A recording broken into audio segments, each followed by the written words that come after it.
पशूनागोन् रूपमन्नः शमयि श्रीश्रयताम्यशः कर्दमेन प्रजा भूता मयि सम्भव कर्दमा श्रियम् वासय मे कुले मातरम् पद्ममालिनीम् आपस्रजन्तु स्निग्धानि चिक्लीतवस मे गृहे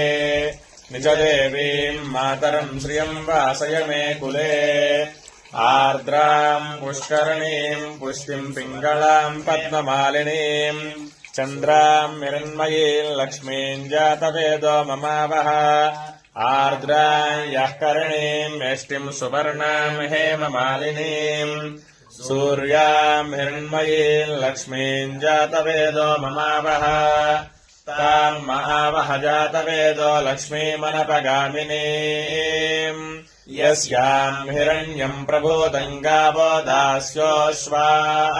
विन्देयम् पुरुषाणाम् धनम